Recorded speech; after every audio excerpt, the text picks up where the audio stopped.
Welcome to ClickWave Podcast, and our guest today is one who makes you rethink what marketing really means. He's the co-founder of Auqli, an interactive video shopping marketplace, and is Paul Jatau. Welcome, sir. It's really, really nice to have you join us today. Thank you. The pleasure is mine. Yeah. Thank you. So I would like to start with your entrepreneur journey. Before stepping into e-commerce, what first drew you into marketing and advertising? I would say the first thing that drew me into marketing and advertising was creativity, right? Right from when I was a child, I've always loved the idea, even if I kind of struggled. I loved the idea of fine arts and artworks and all of this. So in secondary school, I remember very well, I was very terrible with drawings and painting, but I just loved, the passion was there. And but one thing I loved the most was how to make things look beautiful, right? So I love the idea of creativity. I love the idea of making things that does not look nice to others. So even though I was a science student in secondary school and even in the university, I did a science course. But after the university, what got me into marketing full time was a friend of mine who, you are done with school, you don't have any job, and then the friend just came to me and said, a female friend said, "Oh, Prince," like I used to be called then, you have this creative mindset and all of that stuff. Can you know how to use your phone to do some designs and all of that? Can you manage this social media?" This is like about how many years ago? 10 years ago or thereabouts.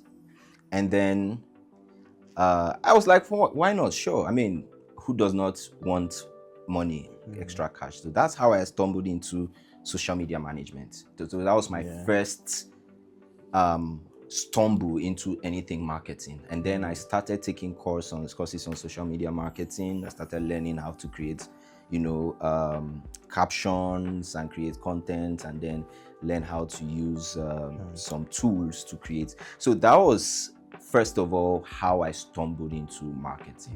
That's my first journey. How has community and mentorship influenced your career path? Because coming from marketing and then setting up a product, which is really, really nice. So how has mentorship and community helped shape that path? They say that there is this saying in traditional saying that when you give birth to a child, you are not the only one who brings the child up. The community also helps to bring. So you have to be aware of the kind of community that you find yourself. So community has actually, friends, family, and people I've worked with have helped shape my career. I'm going to give a story. So I am not just, I'm a reservoir of different kinds of pipes, which is not just about marketing and all, even sales. So I remember there was a particular company, now Outlet Nigeria, but then Fazion. I saw their a job offer, like a job ad, social media manager, and I was like, okay, back then I was like, okay, let me apply for this, because then I was just doing freelance, get one client here, one client there, 10,000 naira and all of that stuff. So I needed a stable job. One client can just wake up one day and say, "I don't do it again." So crazy.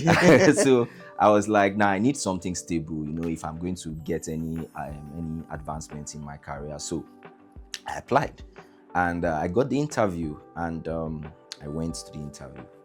And I would forever give kudos to this lady. She's still an impact. I hope I can still talk about, we can still mention her in time to come. Assumpta James.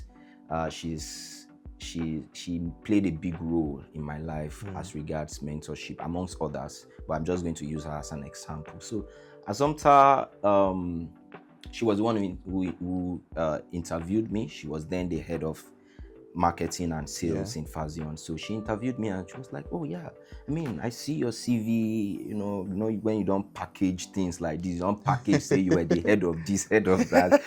And she could see through all the packaging. You just say, nah, this is not gonna work, man. Can you actually do sales?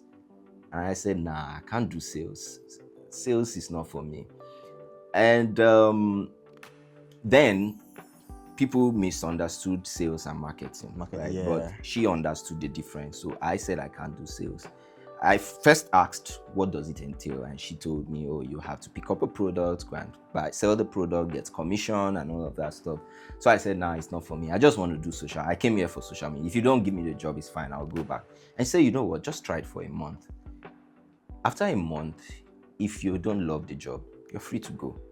And I said, okay, no wahala, I'll take it. I mean, they say, person where they beg, no get option. I mean, I didn't have a job. I had clients, but I didn't have a stable job. So I said, okay, why not? Let's try it. And then I took the job. And that was how I got into sales. Now, Assumpta was that major impact that helped me understand how sales and marketing can work together to achieve a common goal, which is conversion for the company. So as regards mentorship, it was a no-brainer. I worked close to some points that some people were beginning to think that, no, something. We were two of us, I and Toby, right? So we became like the star men, of Fazion in that sense. And then people at some point, Assumpta would tell me, you know what, Paul, go and handle the training session. I was their colleagues, but in few months, me and Toby had already, started doing some very wonderful things. And that's how I became better in marketing and sales, because I had someone like Assumpta behind me. Even up to now, I still go back to her, ask her questions. And I say, like I said, I hope I can mention her, but even with my current company, the current company I'm building, I just reached out to her and, hi Assumpta, this is what I'm doing right now and all. And she was like, oh Paul, I'm so proud of you, well done. I know. Do you want me to train your team? Like, wow. Why not? I'm talking about someone that currently she's not in Nigeria. She's handling multinationals. I mean, I might not mention names of some companies, but one of such company is one of the companies, a crypto company that did mighty things in Nigeria, right, when crypto was still booming in Nigeria. So she's handling multinationals outside, and she accepted to train my team. So you see, mentorship is, let me drop on that note, mentorship is what you need, the ladder you need for you to get to the next level without struggling. You might get there without mentorship, but it will take you 5 years. So what mentorship would give you is that a 5 years plan will be collapsed into probably 1 year, and that is something that has helped me. Yeah, I think that's really, really interesting to hear. And there's one other thing that I would like us to talk about now, and it's about learning from mistakes. I made a statement in one of my videos. I was talking about how it's good to start early, and you fail early. Fail fast. You fail fast, and you failing fast, it will not be as expensive as when you're big already and then you make a mistake that will cost you thousands or if not millions of naira. So, and I'm going to use this word experiments because I see most of the businesses that I've created in the past as experiments, because obviously they didn't actualize now. So what are those earliest business experiments that you can remember doing, that you had so many lessons you picked from all of those businesses? There are many. I failed a lot. I'm a compendium of failure. I think one that I would say stand out for me is I started an agency, right? I started an agency, and I realized that I was not knowledgeable enough in the field I was going into, right? And that was consultancy. I loved the idea of consultancy. I went to get certification. I have a consultancy certificate. I passed the exam. I did well, but you see, there's difference between what you read in the book and the real world. The real world is not nice. They are not smiling. So I realized that if I'm going to go into consultancy, it's not just, there is a path to follow, and I'm not there yet. So I took a step back. I said, I will come back to you. You understand? So that's one of the thing. I started my agency, the consultancy agency, wanted to go into marketing consultancy and business consultancy. I spoke to a few business owners who liked the idea, but the problem was that I didn't have the pool. Because as a consultant, you need to have the pool. You need to have the pool. So that's one. Another one I would say is this one was not really so much of me starting it. It was myself, and you know the story of Rekulia and all of that. So that was another big lesson for me. In fact, how Rekulia just went to the side was I think I'll bring it down to one singular word: inexperience for everybody. We were all young boys trying to figure out life, in my own eyes, right? And then in as much as we knew what we wanted to do, it was a struggle for everybody, because here is one person was having issues with relationship, another person did not have a place to stay, another person was thinking about marriage, while the other person had another extra company that he was also trying to build on the side. So everybody was just trying to survive. There was no stability for any of the founding team. So that was another thing that, you see, when you want to go into any venture, first you must be stable mentally. None of us was stable mentally, and it was a big experience for me. So I think those two, amongst others, that's okay. I would not really say Rekulia is a failure, because there's something about Kairos moments and about some occurrences. I understand. It's not really for you, but for the lives you would impact. The beautiful thing about Rekulia is you can actually point to some of the impacts that you've made. Like I'm a testimony as well. I'm a testimony as well. That makes sense. Aside that, there was a project I remember, even was this guy that is still with me, Jesu Tomisin. The guy is doing great. The guy is fantastic. So there was one project I joined the company as a CMO. It's just recently. Then I met one of the product managers there. So as we were talking on WhatsApp, I wanted to save his contact. So I just saw groups in common. I saw Rekulia. I was like, what's Are you serious? Wow. What's going on? I called the guy immediately. I said, what's up? He said, did you pass through Rekulia? I was like, yeah, he did. He was like, but I don't know you. I said, it was just this stuff I saw now. I just saw it was really, really interesting. It was beautiful to see. It was beautiful. I was like, that's wonderful. I've heard testimonies, honestly. So when I talk about the failure part, it didn't really become what we hoped it would become. But I think I would take consolation in that yes, we did impact. There's one of us also, one of the Rekulia interns, that's he sent a proposal to me to review. This was after Rekulia, we had we were done with Rekulia. He sent a proposal for me to review, that someone contacted him from DHL. Wow. And I reviewed the proposal and I said, you are good to go. I think at the end of the day, he got the gig because he's no more in the country. Wow. I saw his story status and also, I think that's our consolation about Rekulia. Really, it was a great impact. So I think let's talk about marketing now, because I think marketing is at the heart of everything you do. I just have two questions for you in marketing as a whole. So, like, how would you define marketing in a way that small business owners can really understand? Because one thing I've noticed is, like you said, many people cannot really tell the difference between sales and marketing. And even marketing itself, they don't really know what it entails. Especially for small business owners, they just see creating a business as just open Facebook account, Instagram account, you start posting. But most of the business owners I've actually had conversations with, I realized that they don't even have an idea of what marketing really is. So how would you define marketing the way that a small business owner or someone that is even looking at venturing into a business would really, really grasp? Interestingly, this conversation, I had it just yesterday with my growth team. The growth team involves the marketing, creative, and the sales team.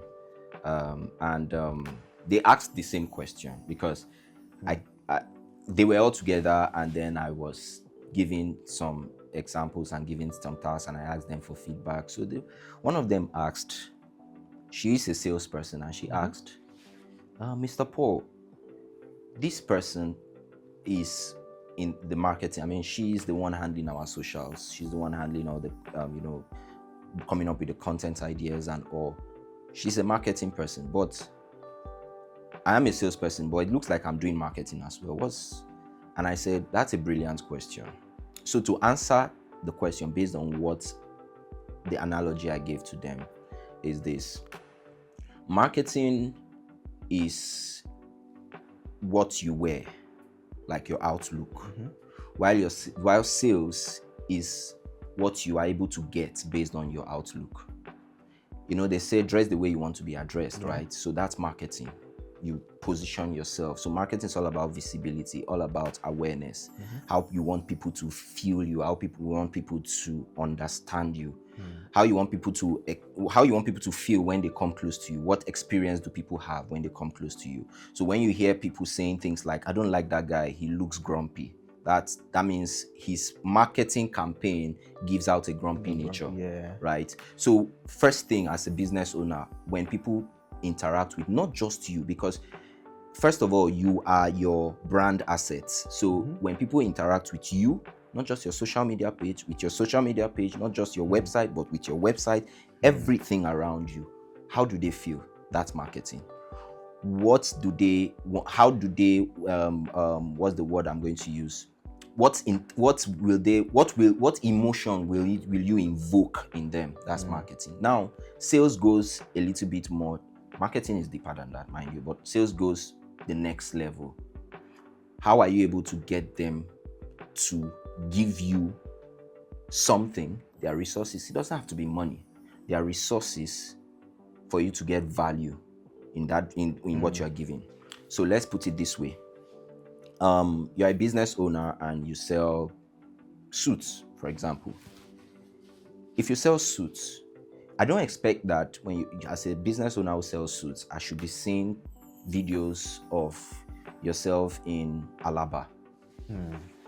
Alaba already is a brand on its own. When you think of Alaba, the first thing you are thinking of is electronics and all of that. And then you are showing me videos. I know they sell suits in Alaba, but that's marketing. That's the first thing. So it's about, the mind, psychology. What I expect you to be showing me is suits of different kinds. I'm talking gentlemanliness, black and white, calm, soothing colors. That is marketing. Now, what sales is now is that when I have felt your brand, I'm emotionally pulled into your brand. Now I want to make inquiries. I want to buy. I interact with you. I send you a message. Are you able to convert me? Marketing has done the awareness, has done the publicity. Now, how are you able to convert me to get money out of me to buy your product? That is sales. So you must know the difference. Marketing can do conversion, but sales is all about conversion.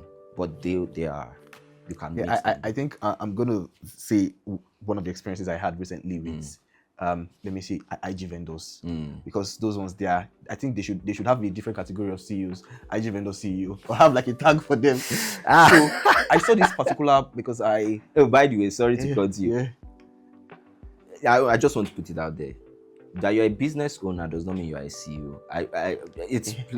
Yes, please. I'm saying it now to camera. You are not a CEO. CEO is sorry. Because I've had fights with people. You are not a CEO. Forget that thing. You are a business owner. Call yourself that. You take pride in it. You know what CEO is. I think that's one thing that a lot of people misunderstand, and they have this misconception about business ownership. They just see the glamour, the position, the name, they call me CEO, you call me sir, you call me. It's a different ball game entirely. So back to the experience I had. I saw this. I was searching for bags, and that was also a gap I saw in Instagram marketing, because unlike other platforms that they have proper search engine. But Instagram will just give you accounts and bring some vague search results. So I took the time to filter. I saw your page, beautiful profile. You optimize it well. Your products, they were presented properly. So I reached out to her. I said, "Oh, do you have this in like different variations? You have the black color?" She said, "Yes, we have.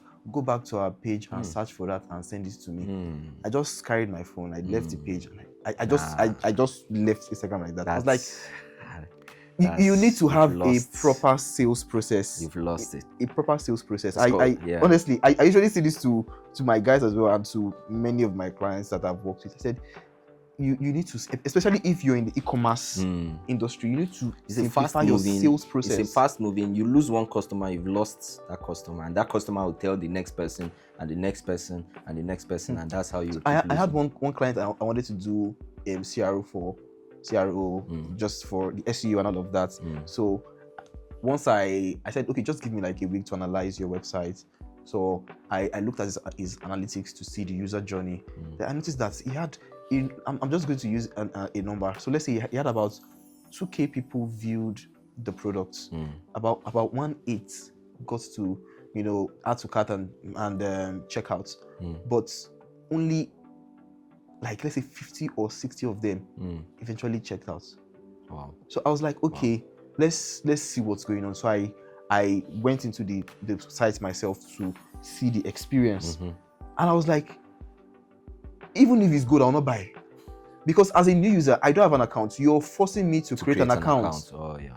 Before buying. As if that is not enough. I have to put all of the details. Why not just let me add to cart and then just put in some. Obviously, I know that if I want to have this delivered to me, I have to put my address. So that is a no-brainer. But you asking for all of these other details, they are not really important. So and I've seen a number of people that missed sales like that. But and this is also one mindset that I've seen that many business owners have. They just have this I don't care attitude. If you go, another customer will come. And I think that's one business myth that people really misunderstand. I think my next question now will be like, what's one marketing myth that you wish more entrepreneurs would unlearn? Like you can just like what was that word for Harry Potter now? You can use a magic wand to just forget about it. I think I'm going to take cue in what you just said now, and that is one, if you don't buy, another customer will come. That, you see, that myth is the undoing of many businesses. People don't understand the power of referral, word of mouth. Is the most powerful marketing strategy you can ever depend on. Satisfy one customer by the idea of word of mouth, you've probably won another 12 customers. How that's so? The strategy of 3. One customer tell 3 persons, the other 3 persons tell another 3 persons, and that's how it keeps multiplying. And that's because you satisfy just one customer. So if you value one customer so much and you pay attention to that one customer, it would your customer base would keep growing, and your business would grow. So the myth that there's always going to be a customer is it takes one customer for your business to grow. It also takes one customer for your business to die. And what does that mean? You have no idea what a customer can do by going on X and saying all kinds of things about you, whether they are true or they are lies. It's your business. And it can be the downfall of your business. So I think what I would say, pay attention to customers. Customers is key. Yeah, and one powerful thing about referral is, just like you said, the 3-person principle. Referral, one beauty part about referral is that it won't take much convincing to close the new person coming, because the person is coming already warmed up for you.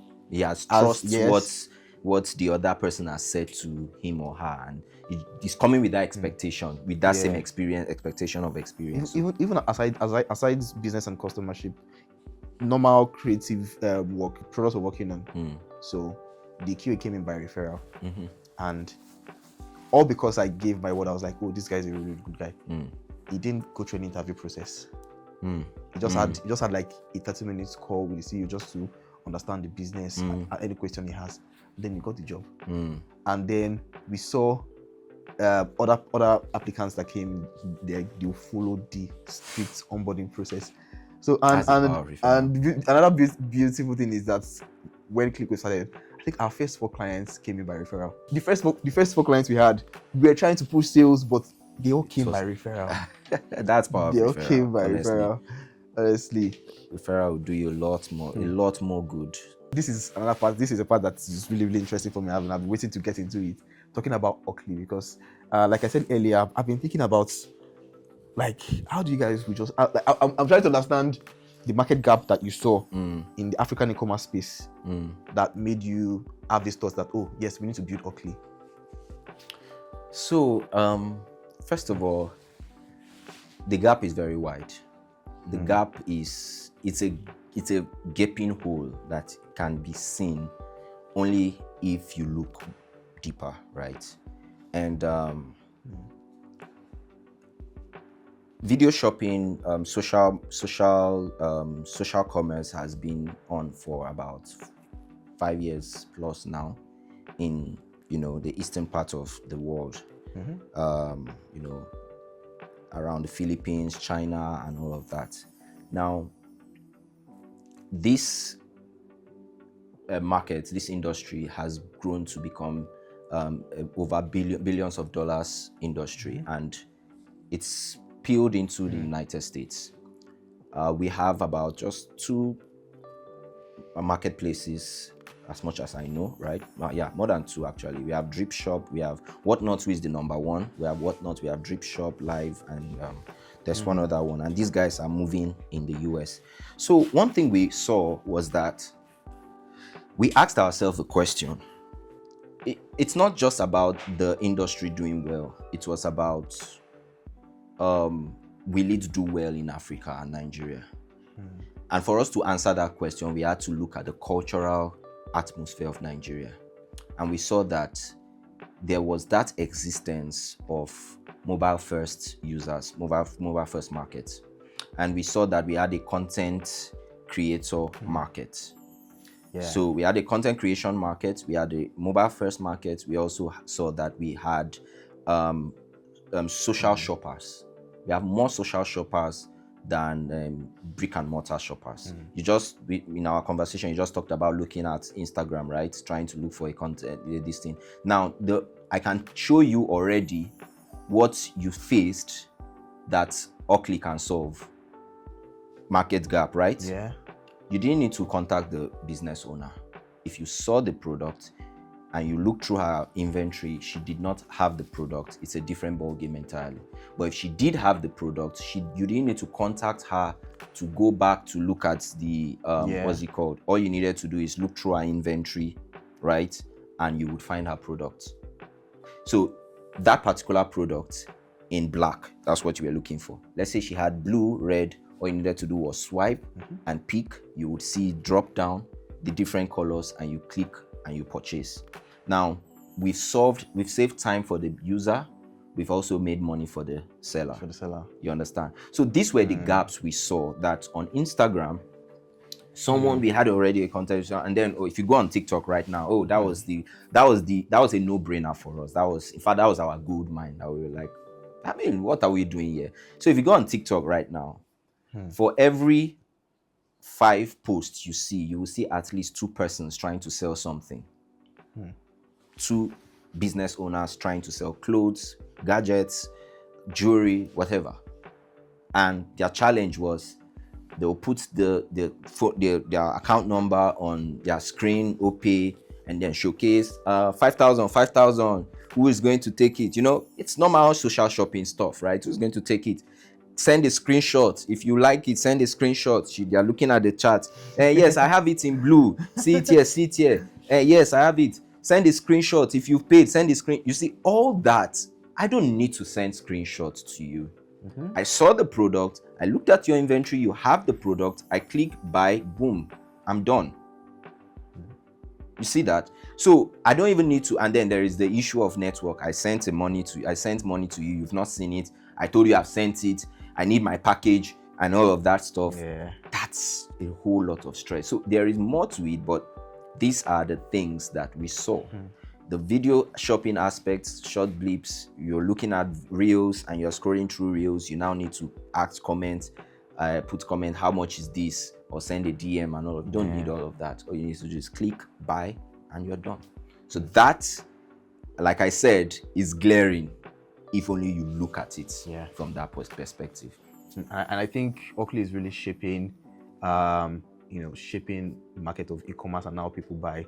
Because me particularly, I've stopped buying things online because of the stress. Like it's and one other thing is the process. Because if I want to buy something, I need it now. I need it like in the next 1-2 days. But telling me I have to wait 3-4. Aside that, the process of first searching for the product and finding the right product, finding the right buyer. Because there are sometimes that you meet some buyers that will just discourage you. Some sellers. So I think it's really interesting to see what you guys are building. So one other question is, what do you think is still the biggest barrier for buyers online? I think I've mentioned some of them now, but like in your opinion, what do you think is one of the biggest barriers right now? I think aside trust, because trust one is for me to give you my money. It's high up there. It's high up. Yeah. So you say aside trust because I wanted to say trust, and that one of it is what we are trying to solve, and that is logistics. Oh, we faced our own fair share of logistics. Auqli is barely. We are how many months? We are barely a year since we started, and we launched into the market in May, and from May to now, we launched into market early May. From May till now, September, we've had our fair share of the mess in the logistics and drop the shipping industry. I don't know what I'll call it right now. That's a big headache because it's the same headache across board. Everybody's facing the same headache. The big boys, the big brother Jumia, the other big brother Konga, and there's Gigi as well. It's all the same thing. Logistics. And how is that a problem? If I, as a business owner, if I am not working with a marketplace, the first thing I'm looking at is who is going to ship my product. So I have once tried, selling online. I've sold online, not even once. I've tried selling online multiple times on some of these big boys, and also drop shipping as well. And the only reason why I burnt my fingers was because of logistics. Not because the product was not delivered to me, but simply because my product was shipped out and they were telling me it would take me X number of days for the product to be delivered. And at the end of the day, the product didn't take those number of days simply because one issue or the other just came up and there was no accountability. So the buyer lost trust in me and I was busy chasing the shipping company. You understand? So that is a major factor besides just trust, the major factor that is actually dealing with the e-commerce and with e-commerce industry and online buying in Nigeria. I think I would say that one of the ways Auqli is actually trying to solve that is that we want to take the headache off the sellers. Oh. Yes. So what we are doing is that we are currently partnered with Terminal Africa. They are also a fast-growing tech company that brings different shipping companies together, like a mother box, and then sell the idea to marketplaces. So we are partnered with them, and this is how it's unbelievable to sellers when we tell sellers this. Sellers make sales and then they contact customer service and they're like, hey, I just got a sale, first time sellers, right? I just got a sale. How will it get picked up? And we say, don't worry, the shipping company will contact you. Like, are you serious? I can't see the name of the ship. I can't see the number. Where's the buyer number? Where is it? And don't worry. And then we had the experience, right? The customer even posted the video and shared the video with us. And then 3 hours later, this one is the experience. 3 hours later, the shipping company called her and then picked up the product. And she was already jittery. Like the seller was jittery that you just picked the product and he didn't give me his number. He didn't say, don't worry, man. You will hold us responsible. And then in same day delivery, in less than 3 hours, I think the order was made by 4 p.m. that day, and it was delivered around 7 p.m. Wow. Closing time was already done, but she still got her order. And throughout the whole process, the consultants, the what's it called, customer service, was contacting the buyer and the seller that don't worry, your order will be delivered. You understand? And the order was delivered. So seller was satisfied, buyer was satisfied that they still got the order the same day, without the issue of spending your data and your your call credit to call delivery person that where are you and all of that. That's exactly what we are trying to do, to solve that same problem. That's really interesting, because you just cleared one of my doubts now, because I initially thought once you make an order, then I'll be in charge of the fulfillment. Oh, that's really interesting. Yeah. I just had the same reaction the seller would have had. Like, for you. That's exactly. So we try to think it through. We try to think the whole process through, because what we are trying to do is not just to bring solution, but to help small business owners. I mean, if you calculate costs, if you do your cost analysis, you will find out that for every naira that's going into your business, it's not just about the ads, it's not just about the cost of acquisition of product. When you are calling a delivery person, it's also costs. Yeah. You understand? So if you factor all those things in, we are trying to save money for the seller as well. So don't worry about calling rider. We will do the calling for you. We will handle the calling for you. We will handle logistics for you. And then all you need to do is worry about how to optimize my product on Auqli and sell more. That's your own worry. Wow, that's really exciting. Yeah. Now you've worn many hats, from being a social media to marketer, creative, strategist. I remember, yes, you used to be a strategist, and I'm now, still a strategist. Actually. Wow. Yeah. So and now you're a founder. So I think let's just break down some of the lessons for some of the entrepreneurs that might be listening right now. So how's your creative advertising background giving you an edge as a founder? Because particularly I know that unlike many business owners that do not have this creative experience, they find it hard to maybe communicate with the team, or they just accept whatever the creative people they hire. But having that experience really shapes how you'd see your aside your business roadmap, also your product journey. So how as that experience shaped giving you an edge as a founder? It has, actually. It's give me, so I always I do a lot of content. I post content on LinkedIn about non-technical founders, because I've realized that in today's tech world, everybody, when you think of founder, the first thing you're thinking about is an engineer. Yeah. Someone who knows how to code and and all of that stuff. And I mean, I don't blame people who think that way, because for every startup, they think tech first. But I realized that that's the wrong process to it. And I take cue from one of the most creative minds that has ever lived on this earth. He's late now, Steve Jobs. The man was creative. And many people don't know that he was a non-technical. Wow. A lot of people don't know that. He understands the engineering, but he was a non-technical. So it's all about your ability to bring value to where in a space that value does not exist. I've had fights with founders. There was a particular company I worked with. I worked there as their CMO. It was actually a startup, and I worked there as their CMO. And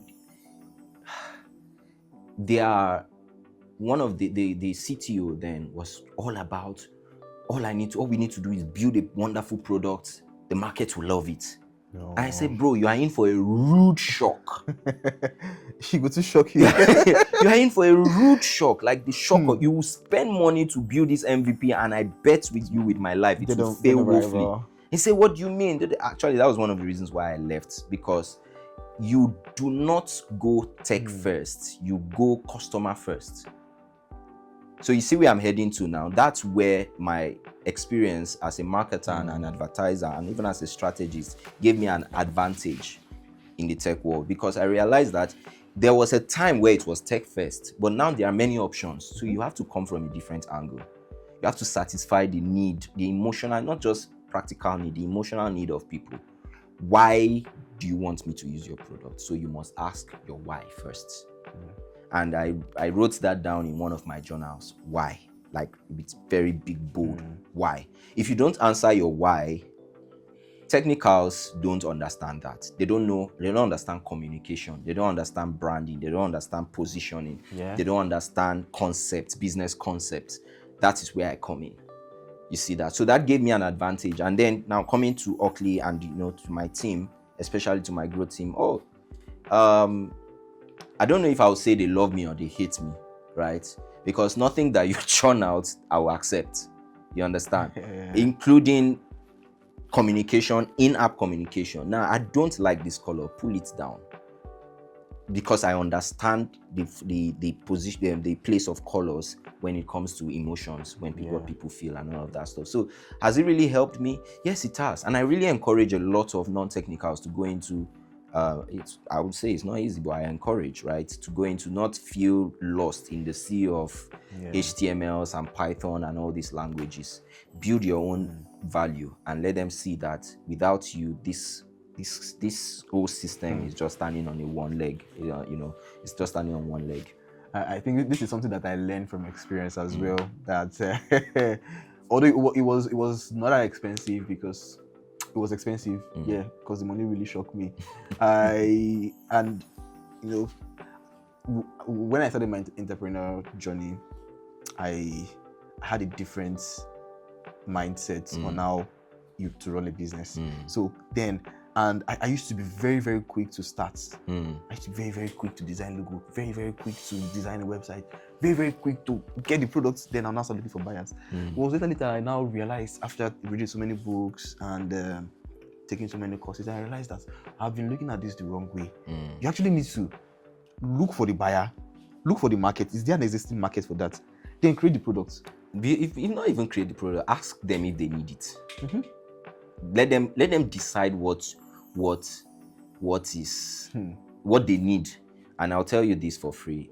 It's exactly what happened to us in Auqli. So we had the bucket list of customers already before we even wrote the first code or even put out our website and all. We had a bucket list of customers, got their feedback, and they said yes, they would buy. They would buy from live video shopping. They would sell on live video shopping. So the need was there, right? Now, we started building MVP, and we were all about, okay, you know what? Auction, this one, this feature, that feature, that feature, that feature. It was MVP, no doubt, but we were putting features, and we were all excited about the features we were putting. Then we made the mistake, because we now found out that yes, these people wanted this, but they didn't want those features. All they needed was, I just want to buy and sell. All these things you are giving me is trouble. I just want to buy and sell. So solve their primary need first. That's why I said, allow them tell you what they want and then build what they want. You've not gotten to the point where you decide what they want. Like the apples today, anything Apple give to us, we'll shove it down our throat. We don't get choice. I was telling my friend that the latest model I bought, that's if you like me, release iPhone 29. You don't concern me, because when you look at it, there's really no difference. Because there's really no difference. So that's the thing, right? So, but you are not there yet. So accept it. Allow them judge for you, because you need them more than they need you at this point in time. So that's what we had to recalibrate. We did a lot of re-engineering and all, and we had to recalibrate.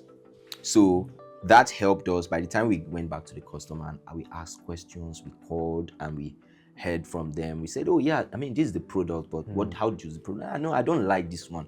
This thing is too fancy, remove it. They were literally telling us what to remove and what not to remove, and we did that. And there is some level of satisfaction now and growth now in it. I think that's really, really interesting to hear.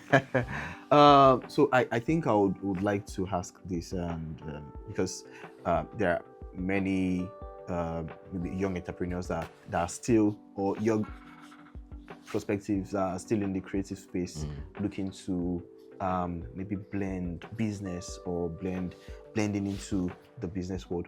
So what advice would you give a young creative right now that is just looking at maybe setting up a business or setting up a product? I'll say just do it. That's Nike, right? Do it. Yeah. You can never be prepared enough. And fail fast, fail quick, make mistakes. Mistakes are part of the process. I think one of our major problems as humans is that we are scared of mistakes. What will people say?